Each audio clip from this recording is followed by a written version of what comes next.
Awesome. It's a pleasure. Welcome to the podcast, Starting Goalie, Hofstra University. It's Mac Gates. Mac, welcome to the show. Thank you for having me. Yeah, this is going to be awesome. I can't wait to chat lacrosse goalie with you. But to start out, I'd love to hear the story of your very first time in goal. Do you remember that? Yeah, it was back at a lacrosse camp. It used to be called Little Incredibles with All West Lacrosse and Matt Oglesby. My team's goalie was like fed up. I'm pretty sure he quit that tournament. So they kind of just asked if anyone wanted to throw on the pads and get in the goal. And I said, absolutely. That's it. That's it. What was it about? What was it about the position that attracted you? Honestly, it started with just kind of a team need. Like back in my younger club days, like no one ever really fully committed to doing it, and I tried it a couple times, loved it. Yeah. What do you think you love the most? I mean, now that you have like a lot of years of lacrosse goal experience under your belt, what is it about, this position that's your favorite part? I mean, I think it's just kind of all eyes are on you, and that's obviously a bad thing at times, but or not a bad thing, but a nerve-wracking thing at times. But I kind of love that in certain games, if you're really playing at your best and like your highest like possible level, then like you are the one that's dictating the game. You're the one that's in control. Totally. Yeah. Like you have the spotlight, and like you said, that could be good or bad. Like it's great. If you're playing well, yeah. Right. But yeah, I mean, if you're in a slump or you're just not seeing the ball very well, you still got that spotlight. But unfortunately, like it's shining on you in a bad way. But I'm like you, I love that spotlight. I mean, I wouldn't have it any other way. I mean, I love to be the focal point. So, well, cool. So you grew up in the Bay Area, which is not necessarily a hotbed of lacrosse. It's starting to grow as a it's starting to really grow. But I'm sure, hang on a second. Dogs are going nuts. I'm sure when you were growing up, it probably wasn't, there wasn't as many kids going D1 coming out of the Bay Area. Talk to me a little bit about lacrosse in the Bay Area, if you could. Yeah. So, I mean, when I was growing up, my dad played in college, nothing major, a little bit of club here and there. So I knew about the sport from like a super young age. And actually where I went to elementary school, it was a similar situation. I went to a smaller private school in the city. And it was really the only, aside from one other school, only place in the Bay Area at the time that had like a team through the school. Mm-hmm. And there were like a few guys, like to name a couple, like Rob Emery went to Virginia, Matt Emery, and just a couple other guys like that who were kind of like the initial trailblazers that come to my mind, at least when I was a kid. Mm-hmm. But no, I mean, when I was first starting, no one really knew about it, or especially knew that there wasn't, or like especially people on the East Coast didn't ever think that like there was anything going on in California really. Yeah. But yeah, I mean it was pretty, I mean everyone loved it though once they started playing. Sure. Growing up it wasn't like a huge focal point necessarily. Yeah. Yeah, it's cool to see. It's cool to see it grow. I mean, I grew up in Santa Rosa, like an hour north of the city, and even like up there now, like clubs and high schools have teams, and it's just awesome to see the growth of the sport. What sports did you grow up playing besides lacrosse? So I mean, when I was really little, like played kind of all of them, like most little kids do. But then, really soccer, basketball, and lacrosse were like the main three that I played the most. Mm-hmm. And then once I got to high school, soccer was a winter sport where I went. And then if we made the playoffs, it would cut into the beginning of the lacrosse season. So in high school, I had to cut it down to only lacrosse. But yeah, got to pick the priorities at that point, huh? Exactly. It probably is like the time. A lot of kids ask me, when should I start specializing in a sport in lacrosse, or like two, when should I start specializing as a goalie? How do you answer that second question? What do you think? Because I imagine when you first started, you played a little bit of field as well, right? Yeah, so I initially played like midfield, and then I mean, for me, I kind of just switched and went all in and played right away. But I don't know, when it comes to specializing in goal, I think it's kind of important in just like, if you want to ultimately be a goalie, I feel like you kind of just need to do it. I've been seeing a couple of, just through coaching, a number of different kids who want to play goalie for a little bit and then switch to field for the end of practice. And that's obviously, when you're younger, is fine. But I think once you hit, I'd say probably like middle school, definitely like 6th grade, 7th grade, if you're not already specialized, then I would definitely flip it if you really are serious about wanting to be a goalie. Yeah. There is really something to be said about going all in. Like you said, I love that. I'll tell you a quick story. So I like stopped working for this one company, and then I was kind of trying to figure out like, what am I going to do? And I always wanted to do Lax Goalie Rat like full time, but I was also like doing some other web development projects and working on some other things. And I'm like, you know what? No, like I'm going all in on Lax Goalie Rat. And it's just this like mental mindset of like, I am the goalie, right? Like you go all in on goalie, and now you start thinking and training and acting a little bit different. So I really like that idea of going all in, like you said. But like you, and also like you said, you got to develop a few skills, a few stick skills, a few knowledge of the game first. So not too young. Yeah. Yeah. So how did you go about, as that young kid, how did you go about learning how to make saves? So I mean, I would say like, so I started playing, my first full season in goal was in 4th grade. And I would say that first year, I kind of went into it without really any real instruction. It was still a parent, some random dad who played in college, shooting on me before the game, and then just kind of going in and reacting and like hoping it didn't go in.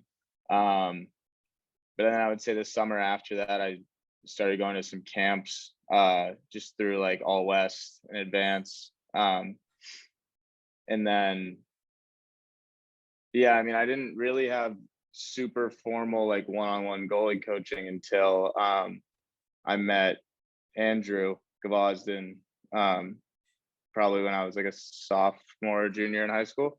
Nice. But yeah, I mean, starting out, it was really just kind of reactionary. I had 2 older brothers who played in lacrosse in college. So I mean, they always like to joke that it's like the typical situation where they threw me in the net, and they're the ones that taught me how to play. So I mean, maybe I can give them a little bit of credit. Yeah, throw them Yeah. one bone, right? Yeah. That is a common story of like being the younger sibling and the older siblings like, hey, get in goal. I need somebody to shoot on. Yeah. So that's awesome. So you said your sophomore year of high school at St. Ignatius in the city, you meet Andrew Gavazdan. And to me, like the Goaliesmith guys, like hands down the best coaches out there. I mean, you look at Yeah.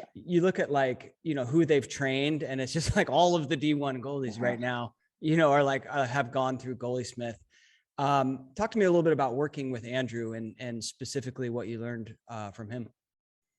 I mean, Andrew and I have formed a pretty tight relationship, I would say. I mean, especially with me going to Hofstra, where he played. But I don't know, working out with him is just so different because he really fully gets it.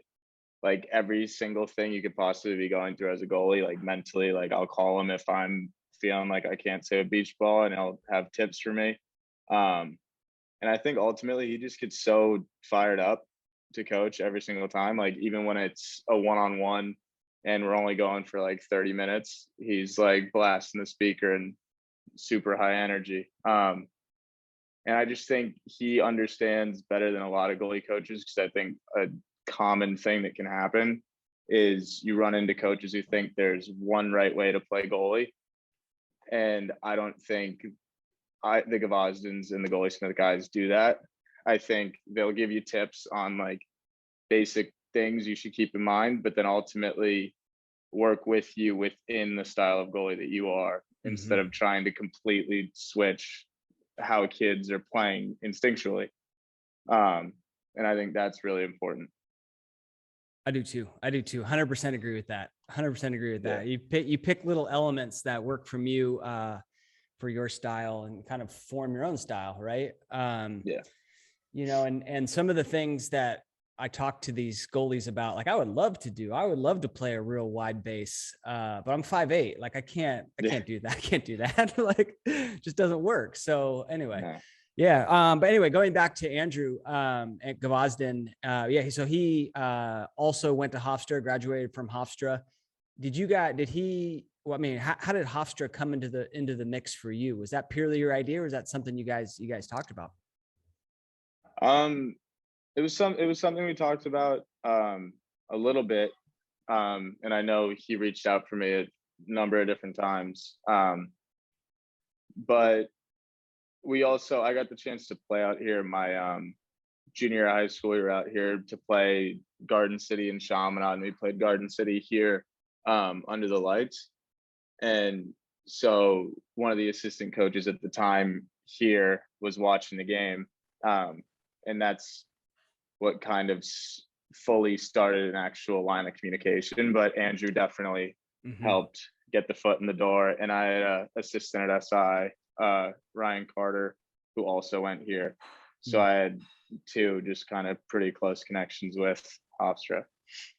How was that game? How are those couple of games? You know, your West Coast team traveling all the way out to the East Coast. You got to know there's going to be some college coaches, some scouts looking at that game. A lot of kids who have that type of big game experience, it could just be a tryout, but a big game experience, get a little nervous, right? And they don't play as well. I'm curious how that experience was for you and how you went about handling those nerves. Yeah, so I mean, that's like for us at St. Ignatius, and now I mean now the talent out there is much more well distributed, and like our in-league games are like closely competitive. But my like freshman, sophomore year, we were really preparing for those East Coast games the whole year. Like that was kind of our like Super Bowl. Like we were going to go out there, and we knew that like these schools, like my freshman year, we played Landon and Gonzaga, and we knew that like all these schools were like, there's no way that these guys can beat us. So, I mean, obviously there were a lot of nerves, but I think it was just a really exciting experience to get to have the opportunity to travel with my high school to these traditionally super hotbed areas and take down some pretty big teams. And yeah, I mean, that was always great. I mean, the one under the lights here against Garden City was probably one of my favorite games in high school, just because, I mean, our stadium's pretty sweet. And I mean, getting to play in a place like that in high school was pretty incredible. Yeah, that's awesome. And you guys won? Yeah. Yeah, we beat Garden City. Yeah, let's go. Yeah. Well, and under the lights. I mean, come on. I remember Friday night games under the lights. We at Cal, where I played, and man, they were just. I mean, they were just so much fun. They were just so awesome. Cool. So, were there other schools that you then ended up looking at, or it was kind of like Hofstra? Hofstra was the main choice. I mean, for me, the recruiting process was very long, and I was not getting a bunch of attention at all. I was looking at like a couple other places, and like had some line of communication with like a little bit with like Richmond, like a little bit with High Point, but it was never really like a serious line of communication. And it was going into my senior year. And I know that sounds crazy saying that that's so late, but it's just the way, the way that it was is I go back to my first tournament freshman summer and I hear all these kids talking about where they're committed. And I think they're joking because I'm 15 years old. I'm all the way out there in California. I didn't really think it was going to be like that. So I came out here and just kind of immediately got this rude awakening where I felt I was like completely behind. But then the end of my junior season, I kind of was starting to think like, well, maybe, I don't know, maybe I won't get an offer. Maybe I'll go somewhere else or like just go to a normal school, play club. I mean, like you said at Berkeley, I mean, there's tons of incredible club programs. Right. But then, so I was like, all right, I'll send one last big round of emails to like, and I sent a blast email to like, I want to say like 30 different schools and was just like, let's open a line of communication or like, and just like, I'd love to have the opportunity. And then Hofstra responded and I spoke a few more times with Coach Brazel and Coach Tierney. And then it happened. I mean, like June after my junior year. But yeah, I mean, very, very long process. Yeah. What advice would you give kids now that you've gone through that process? What advice would you give kids if they're going through that themselves? I mean, I don't feel like you're like bothering the coaches or like somehow being a nuisance if you send emails or try to make phone calls. I mean, you don't want to call a coach or email a coach 5 times a day, but sending emails, trying to communicate, even if you're not necessarily hearing anything back, I think it's just all about being like completely persistent. I mean, I would send an email, wait like week and a half, 2 weeks, and then send another email. Yeah. And like just kind of keep that cycle going. So just be persistent. Yeah, that's really good advice. Yeah. Really good advice. Yeah. Don't give up. Don't give up. I mean, until they tell you it's a no, like it's not a no. Right. Yeah. So don't give up, be persistent, keep sending them tape, put the best saves first.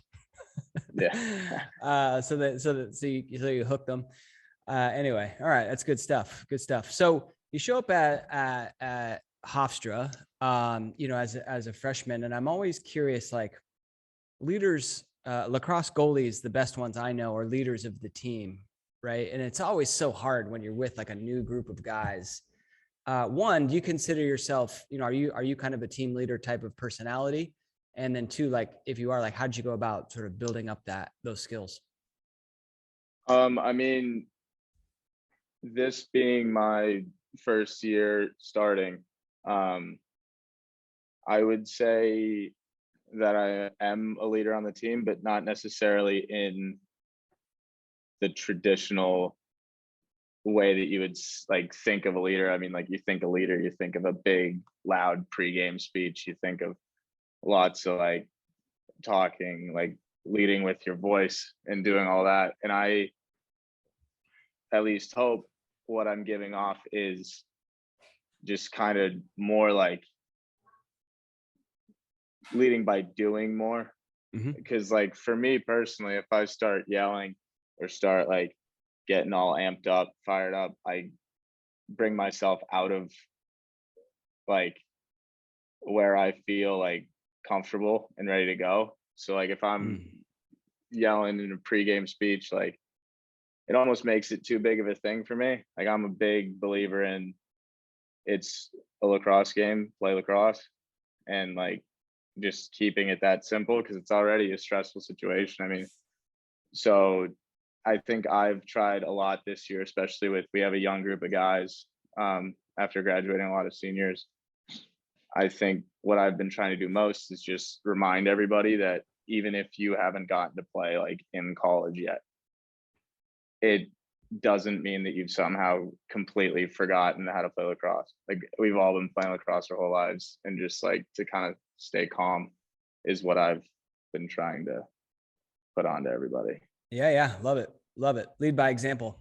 Lead by Yeah. example. Yeah. And there's, there's some goalies or people on the team that are those like rah type of people, and some are not. And you could be a leader having that or not having that. So a lot of different ways, like we talked about earlier, a lot of different ways to play the position, but also a lot of different ways to be a leader, I think. Yeah. Speaking of different ways to play the position, I mean, how would you describe kind of your style? What, who are some goalies that you learned from? What are some things that are real, like, the Matt Gates style, which you're crushing it we're crushing it, by the way. Every time I look at Instagram, it's like a new outstanding Matt Gates save. Yeah, I mean, I would say starting out, it was like Matt Russell with like, I'd see him with the LXM Pro Tour. And like he coached me at a couple camps. So when I was younger, I would play like all the way out on like the top of the crease and like completely like stepping forward and like only going like straight at the ball. Yeah. And it worked really well for like all of middle school and all that. But then, I mean, and that's what the Goaliesmith guys helped me a lot with.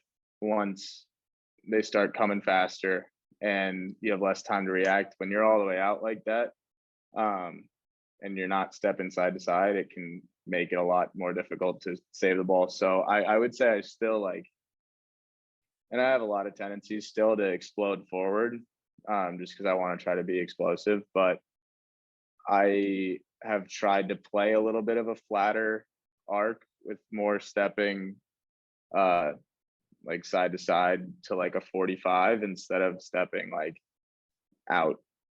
But yeah, that's awesome. One of the games in the Long Island Cup, you guys played Long Island University. Hofstra University versus LIU, two Long Island schools. And here you got two goalies from California.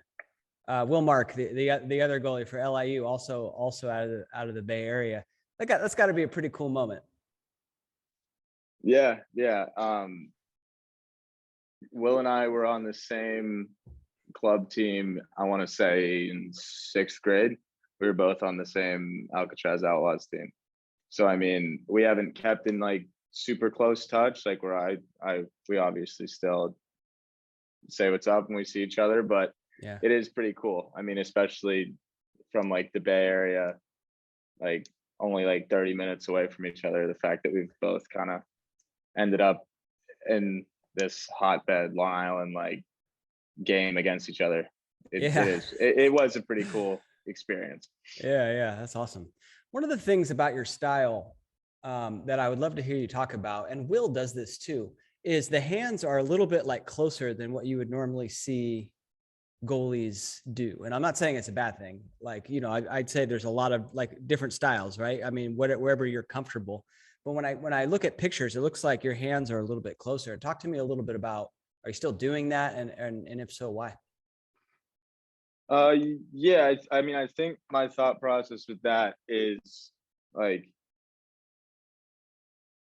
I try to be a lot like top hand heavy with like my movements. And I think when this bottom hand is like closer to the top one, it interferes a little bit less, if that makes any sense. Mm-hmm. I don't even know if it like technically does anything, but mentally for me, I think when they're a little closer together, I'm just thinking more about punching with this one, and this one just kind of sits there. Because I don't want to be like yanking it and doing big like circles and everything. Mm-hmm. Instead, just like kind of punch. And at least that's kind of my thought process with that. Yeah. Awesome. Anything else in your game? You feel like you're really, let's start with great, like a really, I'm really great at this element of my game. I mean, I would say like inside shots and stuff.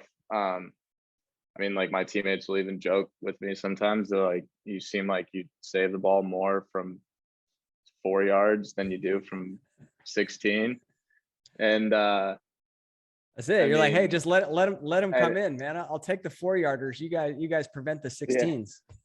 and I don't know. I think the reasoning I like those ones so much is just because it's all about like energy and just like being explosive. Like Yeah. sometimes when someone's winding up from super far away, you have a lot of time to kind of sit there in your stance and like, I don't know, like potentially like freeze up or like you think more. At least I think more. So like it's just that inside stuff. It's just kind of you go a little mentally like brain off and just kind of react. Um, but yeah, so I think that's probably what I'm best at, are Yeah. those closer inside ones. Yeah, I know exactly what you mean. The shots come quicker too, usually on the inside, right? Because they might just Yeah, catch and shoot. Whereas like maybe a step down, there's just that half and they second, move a lot. Yeah, extra half yeah, second in your head where you're like thinking about it. So interesting. Interesting. yeah. What does your goalie training regiment look like these days? Um, so I mean, we have like the first like 20 minutes or so of practice. It's like our warm ups. Um, so we'll go out. We'll usually do either like jump ropes or a ladder warm up, just to like get your feet moving. Um, and then we'll go through our warm up with our coach. So like we'll do soft toss just with the hands, get the hands going, and then we'll do everything off a pass. We'll do turns to the middle from both sides, and then we'll do step downs and skip diagonals on one side, and then we flip them, and then step down, skip diagonals again. And then we'll do working on skips up top. So like 2 to 4 on the arc if you're counting 1, 2, 3, 4, 5. And then inside stuff. And then our coach, the coach who warms us up, goes and works the offense. And then we'll usually do a number of different tennis ball drills. But a lot of like short stick on your knees, just hand stuff. And like butt end, we do that a lot. But yeah, a lot of tennis ball work just because we get, I don't know, fast reps and like you don't necessarily need to shoot super hard. So if it's just us goalies working with each other, that's usually what we were doing. Yeah, I love it. Yeah. Do you guys have a dedicated goalie coach, or does one of the assistants kind of fill that role? Our offensive assistant fulfills that role. He'll work with us in like the winter with like the indie periods and will warm us up before games and during practice. Yeah. Awesome. I wanted to ask you a question about, living on the East Coast, living on Long Island, as a California kid, because I've had a bunch of Long Island guys on the podcast. Great guys, but just, it's a different vibe, right? It's a little bit of a different vibe. Have you kind of experienced that? Have you gotten any situations where like, oh, that's the kid from California? I don't know. Talk to me a little bit about that if you could. I mean, a little bit. I mean, if I talk a little bit slower and than some of my friends. And so like at first, definitely they would give me a hard time about that.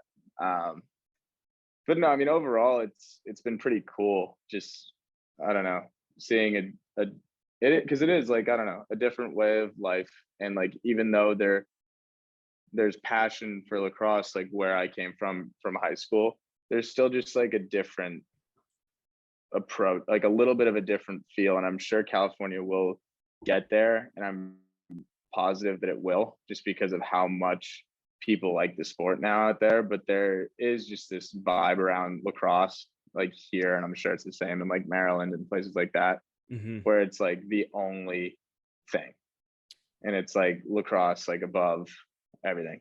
And that was kind of a cool thing to start feeling a little bit.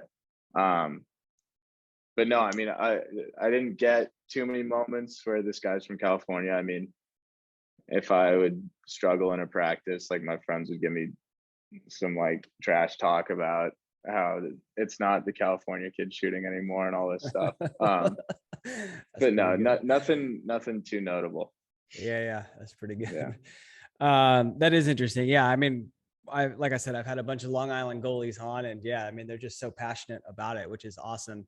And I also have realized that when I talk with them, I got to book like an extra 45 minutes because they're talkers. They're talkers, man. Yeah.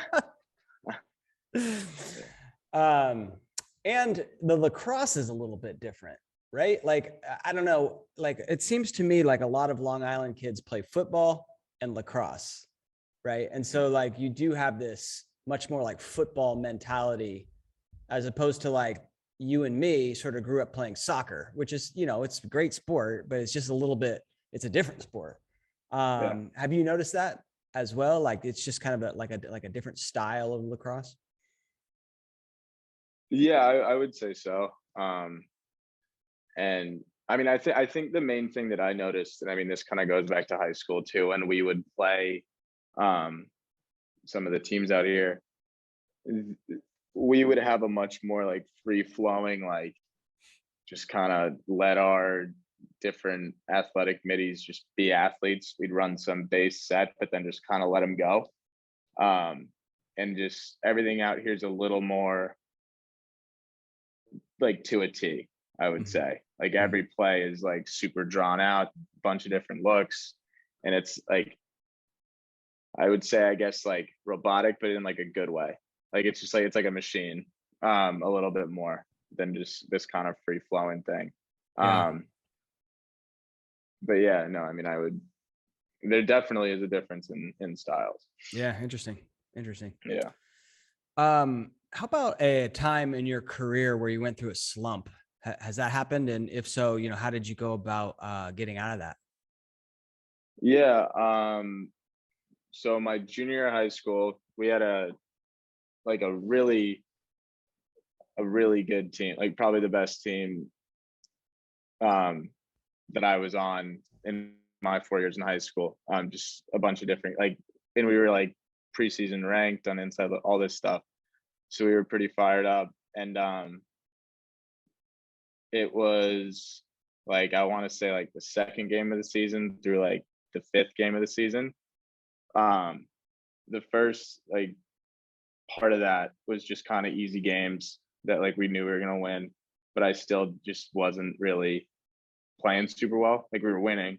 So obviously we're happy. But then we went down and played Torrey Pines and we lost, and we didn't expect to lose. No one really expected us to lose. And I had that feeling of just like not being able to save a single thing. And that feeling had kind of just grown over like a bunch of different weeks.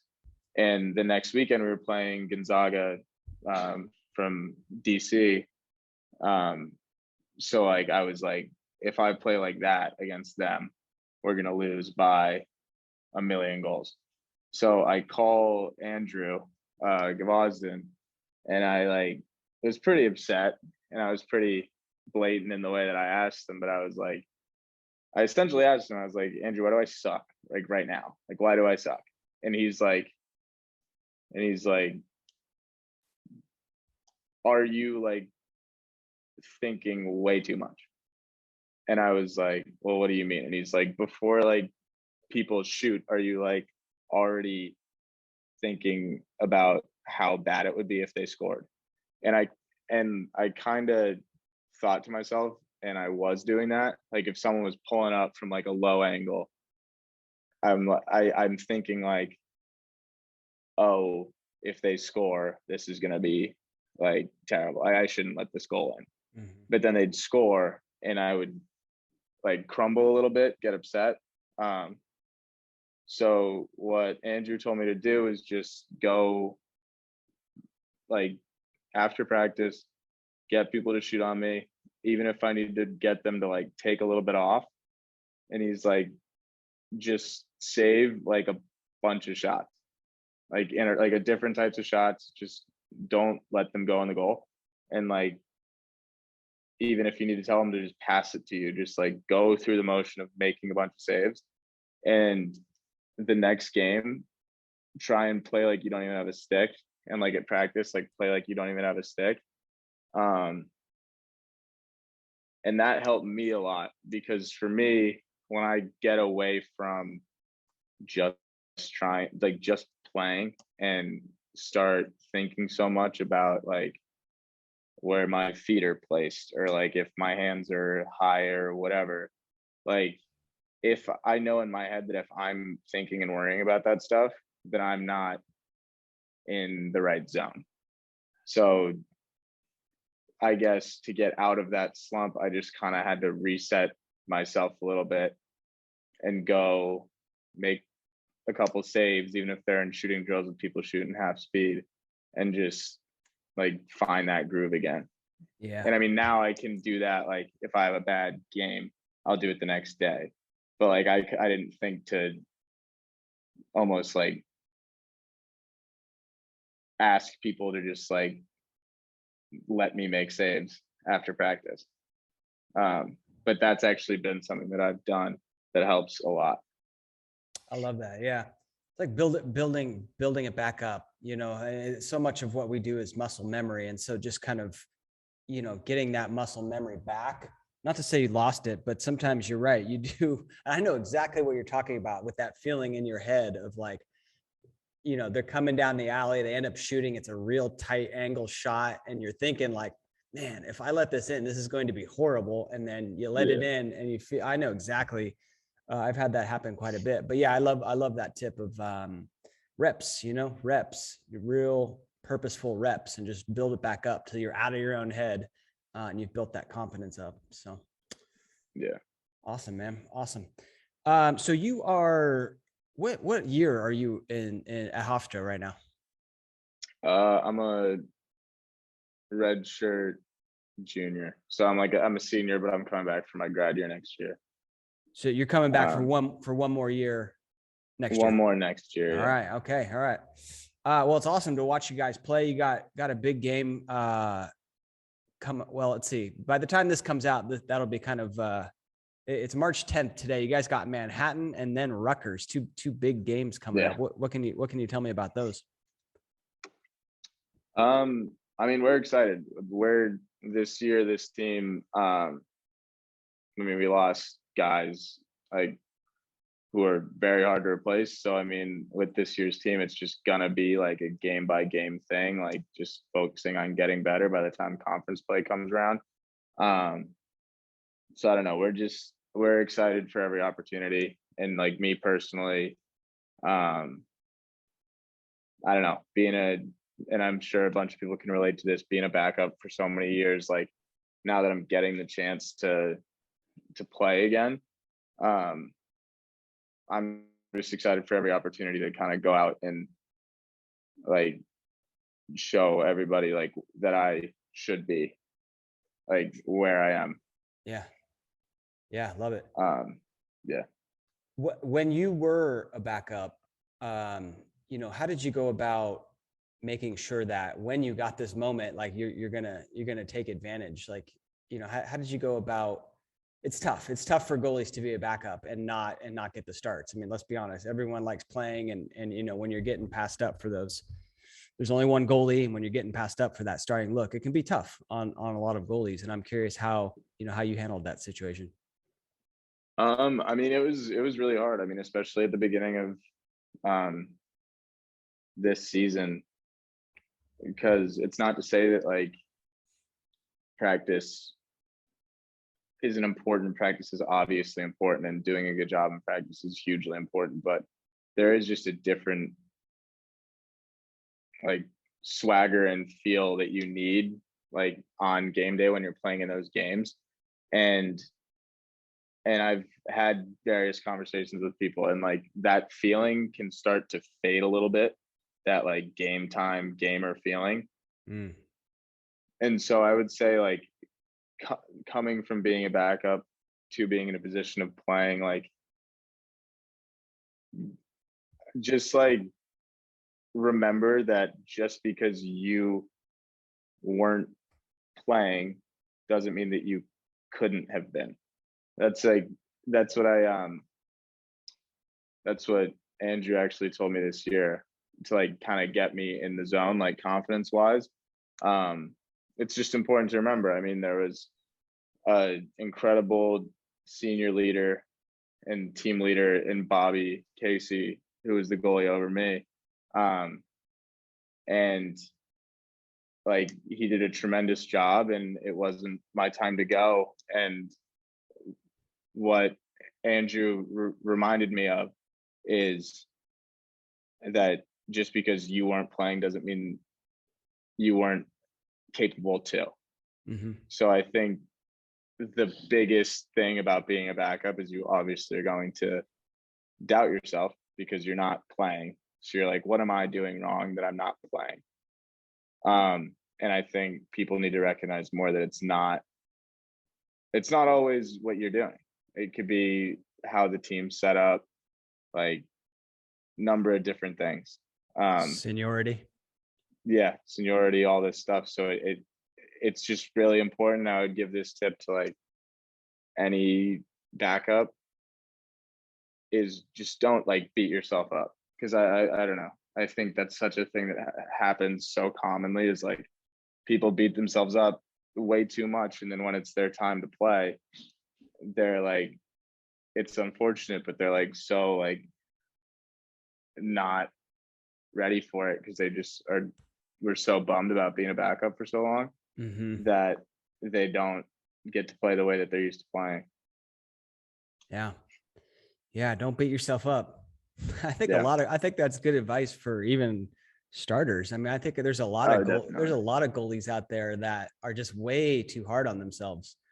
It's a hard position. It's hard to make saves. You make 50%, 55%. You're doing really well. But I think it's weird because like you want to have this mindset that I could save them all, but then realize that like if you don't, it's okay. I don't know. It's just this weird juxtaposition. I mean, that's kind of what I have been trying to like teach myself a little bit. I've always been bad about it. Like we'll lose a game and I immediately, my first instinct, and I'm getting better at it. My first instinct would always be, that was my fault. Yeah. Because like once you're a goalie, especially like in college or like later in high school, you have made every save that there is to be made.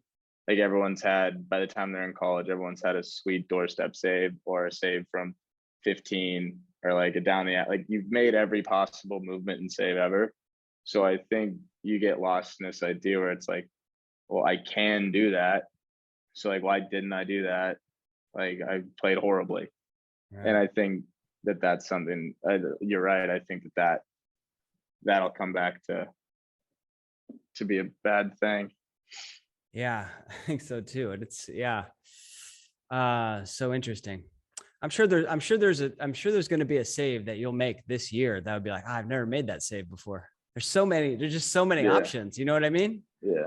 Yeah, I know what you mean. But we'll see. But I know what you're saying. It's like, like once you get to a certain age, like you've seen all the most common shots and and stick angles and whether the guy's guarded or not, and just you just like your Rolodex of shots that you've seen has grown tremendously. Yeah. All right. Cool. Are you a big pregame ritual guy? What does a pregame look like for you? So we always get there like hour before the game. Or not hour, 2 hours before the game, we get to the locker room. And then I go in the training room, get some stuff done, like for my back. And do my stretches. I've stretched the same way before every game, the same way I did in high school. I listen to the same first song, whether it's in the locker room or in the morning. I listen to the same song, mostly the same music. Big eye black guy. And but no, I mean, I guess I would say I'm pretty superstitious. I drink a Monster before every game.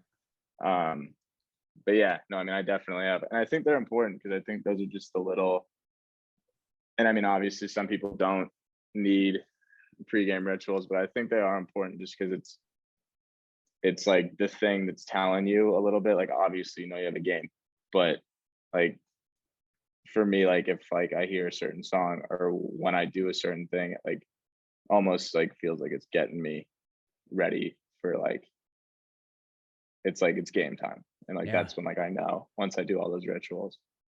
What song is that? I'll have to throw that on my playlist. You might like it's Ready or Not by Bridget Mendler. Kind of a girly song. But fair enough. Yeah. Fair enough. I like to keep, I don't do a lot of the heavy metal or heavy rap. I like to keep it pretty light before the games. Love it. Love it. How about your stick setup? In the pictures I've seen, it looks like you got the the Eclipse 2 with 12 diamond. Is that kind of what you're going with still? Yeah, I do the Eclipse 2 with 12 diamond. I used to use like the wax mesh, like the East Coast dyes. But I found that it like would rebound like a lot. I mean, and after like using it for like 2-3 weeks, it would like completely like harden out and like it still throw fine, but it just like, so I use soft mesh now, 12 diamond Eclipse 2, and then I actually don't know the name of my shaft, but it's one of the Nike like attackman shafts. The attack length. Yeah. That's what I played with too. That's what I played with too. Don't use the goalie one. Yeah. I mean, I have a bunch of goalie ones now that I'm older, but when I played in college, I like competitively, I used the attack shaft because it felt so quick. I think it felt so light, right? Is that why you use it? Yeah, definitely. I mean, it's just, and I mean, I always give that.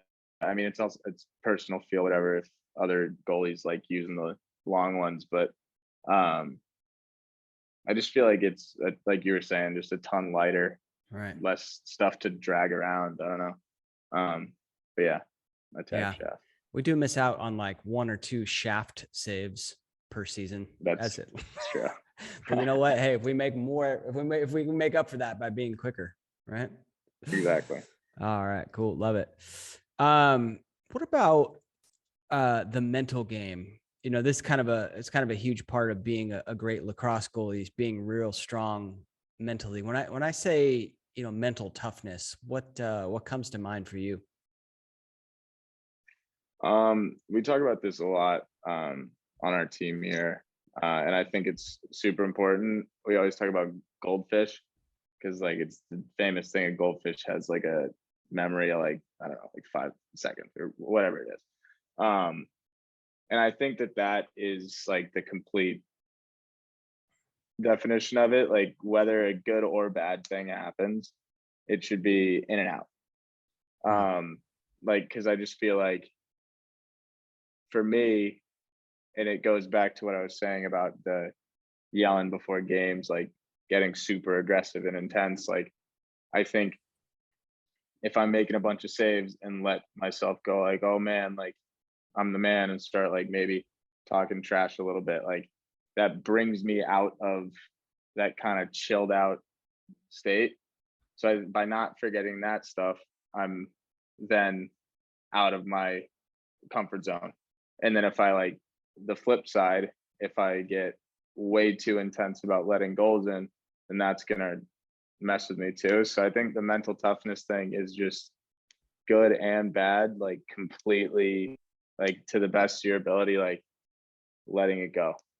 And I mean, for me, what always helps, and like obviously sometimes still get like angry on the field and whatnot. There's not like gonna be a full fix of that. Just, and for any competitor, you're obviously gonna get upset. But I think the most important thing for me is just trying to keep it as light as possible. And I think for me, that's what mentally tough looks like, is unfazed in either direction. Yeah, interesting. Yeah, I mean, it's almost cliche on this podcast about having that short-term memory, because it's so important for us lacrosse goalies. Much easier said than done, because like you said, if you're competitors and you give up a goal on a 15-yard outside shot, right, and you're like, God dang, I should have had that one. And like, it's much easier said than done. But if you can train your mind to, just analyze what I need to do in those 2 seconds and then just drop it and move on to the next play, you're going to be a better goalie. Definitely. Yeah. Cool, Mac. Well, thank you so much. Oh, how did you get the nickname Mac? Because your real name's Jarvis. Yeah. Yeah. So my full name is Jarvis. My dad, so to tell the full story, my dad had told my mom we all had to be named family names, like past relatives and everything. And so the name that he gave for me is Jarvis McCondry Gates. And my mom was like, there's no way I'm like not gonna call him Jarvis. So like if we need to name him McCondry, then I'm gonna have to call him Mac. So it was my mom initially, and then no one ever really called me Jarvis until high school. On the roster, they were saying Jarvis all the time, so I kind of get both a little bit. But yeah, Mac's short for my middle name. Ah, awesome, love it. Yeah. We called my grandma Mac. It's pretty cool. Brings back some good memories. Anyway, Mac, thank you so much for coming on, taking time. Are you at the stadium right now? Yeah, I'm in this little room outside of our locker room. Yeah, I see. Looks like a field back there. That's awesome. Yeah. Joining us live from the stadium. Good luck in the upcoming year. I'll be watching. If you had to leave the kids out there with one last piece of advice, what would that be? I mean, again, like this sounds super cliche, but just try to have as much fun as possible. I mean, if you're not having a good time, or enjoying what you're doing, enjoying being a goalie, then you're never going to get any better, and you're not going to perform as well as you could be. And I think any goalie playing at a high level would agree with me. When you're playing your best is when you're having the most fun. And so although it's cliche, that would be my last thing. Just have as much fun as possible. All right. Well, I had fun over this last hour. Thank you so much, Mac.